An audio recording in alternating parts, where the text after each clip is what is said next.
Cada vez que recuerdo mis años de infancia en las antiguas calles de la Ciudad de México, vienen a mi mente los seres fantásticos que recorren las calles de esas noches llenas de leyendas y misterios. Más tarde, me sucedió lo mismo en mi adolescencia, cuando de madrugada y aún a oscuras recorría las calles del centro de Puebla para llegar a las 7 de la mañana a tomar clases. En esas antiguas ciudades enmarcadas por las bellas edificaciones coloniales, no es difícil imaginar a los fantasmas de los siglos XVI, XVII, XVIII y XIX merodeando. Hay algo en ellos que resulta tan familiar y, sin embargo, pareciera que se mueven de una manera tan huidiza que es como si jamás pudiéramos atraparlos. Solo el incauto, el que se pierde de madrugada en la soledad de esas calles, puede ser partícipe involuntario de la magia. Pero para el que busca el misterio, parece que siempre se llega tarde a la hora de cualquier encuentro. Pero de niña y de adolescente, aquellas sombras me resultaban familiares, terroríficamente familiares, de tal forma que mis primeros años crecí temiendo el encuentro que presentía en cualquier rincón a solas. Hoy como adulta me sucede lo contrario, tal vez porque ahora, con la madurez que dan los años, asumo que aquellos espíritus, sombras, fantasmas o espectros tal vez tienen algo que contarnos, algo tan importante que es solo para los valientes de alma y corazón escucharlos. Entre todos los seres del imaginario popular mexicano, hay una que llama mi atención poderosamente y desde que yo era pequeña. Se trata de La Llorona, tal vez el fantasma o espectro mexicano más famoso. ¿Será que el Mictlán, ese inframundo azteca, es en realidad el espejo donde el rostro verdadero de los mexicanos se proyecta? El Mictlán mexicano es el hogar de las sombras, y recordemos que para Jung, el arquetipo de la sombra, representa todo aquello que las personas deseamos permanezca oculto de nuestro consciente, pues es tan terrorífico, penoso, insoportable, que preferimos mandarlo a nuestro inconsciente, es decir, a nuestra zona oscura y olvidada del pensamiento, pero que asoma con gran fervor de la manera más terrible y espectacular, pues es tan poderoso que no se deja atrapar en el inconsciente, asoma como complejos, tics, obsesiones o trastornos. El Mictlán, solo tal vez, es el espacio del inconsciente colectivo de los mexicanos, y es en ese mundo de los muertos donde habitan las sombras de todo aquello que como mexicanos no nos gusta de nosotros mismos y negamos. O tal vez ese inframundo mexicano sea real. Lo cierto es que una de las reinas del Mictlán asoma cada noche, recorriendo las calles de todos los pueblos, de todas las ciudades, de todos los lugares del México presente y antiguo. Camina lentamente, como flotando, como lo hacen los fantasmas de los cuales no sabemos si tienen pies o no. Va llorando con tal fuerza el grito de dolor por sus hijos perdidos, que los muchos testigos de estos encuentros comentan que hiela la sangre y el alma ese sonoro llanto. Se escucha de todos los rumbos, es un ahogado grito de dolor que no se parece nada a algo que emita un ser vivo. Quienes lo han escuchado comentan que más que terror sienten una profunda pena de muerte, la misma que se siente cuando se pierde a un ser amado tras su muerte, pero con la más terrible desesperanza inmersa. Respecto al origen de esta leyenda, existen muchas versiones, pero yo solo comentaré las dos más importantes. La primera teoría explica que La Llorona es el fantasma de una mujer mestiza, hija de una indígena y un español. Ella vivió en los tiempos de la colonia, y en ese entonces era una mujer hermosa y joven, que se enamoró de un español. Fruto de ese amor nacieron en algunas versiones 2 y en otras versiones 3 hijos.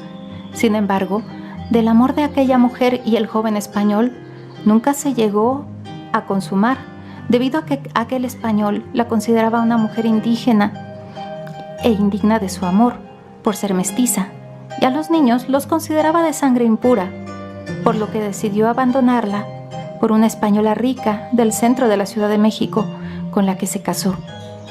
Se dice que la joven mestiza buscó al español para reclamarle, y él le confesó que nunca pensó casarse con ella, pues su sangre era impura, igual que la de los niños, a los cuales no reconocía como sus hijos.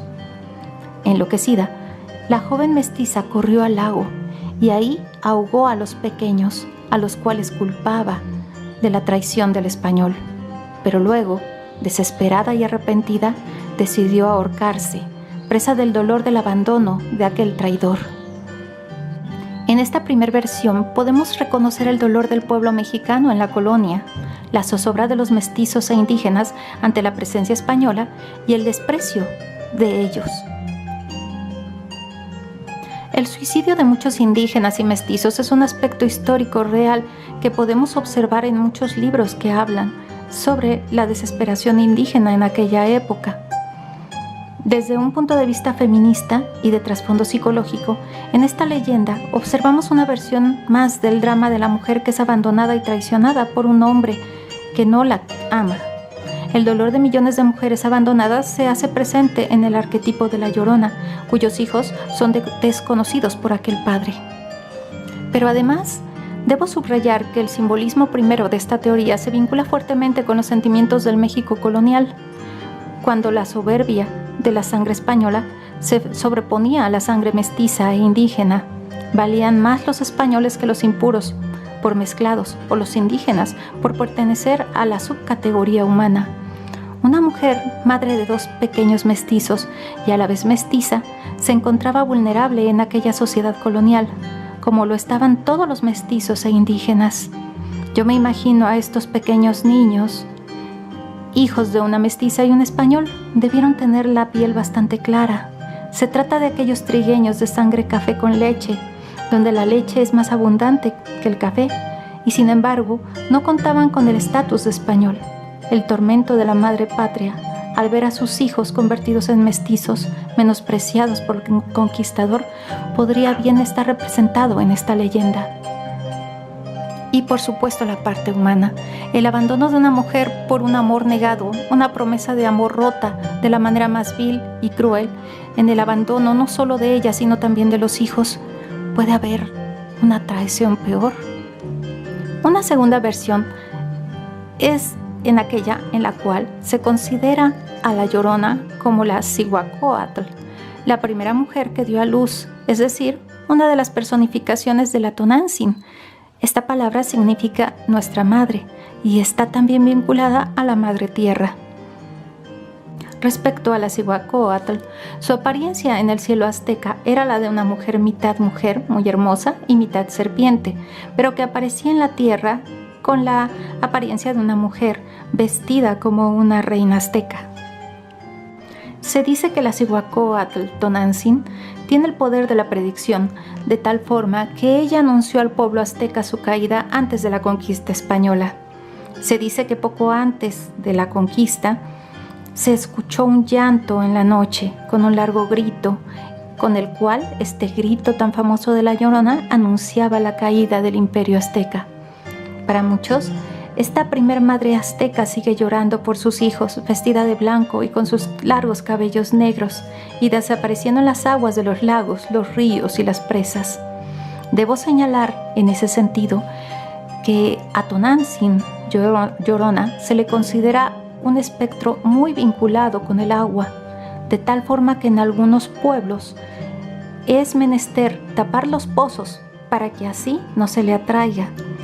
Debo de repetir que para mucha gente este espectro es un fantasma que da muchísimo miedo, pero a mí en lo personal me resulta uno de los espectros más hermosos del subconsciente mexicano. Yo creo que más bien representa el dolor de la colonia, pero también representa el dolor del pueblo mexicano, porque recordemos que la historia de los mexicanos es una historia de mucho dolor, a partir de la llegada de los españoles y aún antes y aún en la actualidad, de tal forma que desde mi punto de vista estamos ante uno de los arquetipos del inconsciente colectivo mexicano más importantes y más bellos. ¿No te das cuenta que aquel hombre que te abandonó a ti y a tus hijos no valía la pena? No valía tu llanto y mucho menos tu eternidad. Ojalá y llegue el día en que dejes de llorar y que te des cuenta que el amor no lastima de esa manera y que por tanto ya no tienes por qué llorar. Ay, Llorona, cómo quisiera que dejaras de llorar, que dejaras de sufrir por tu pueblo mexicano.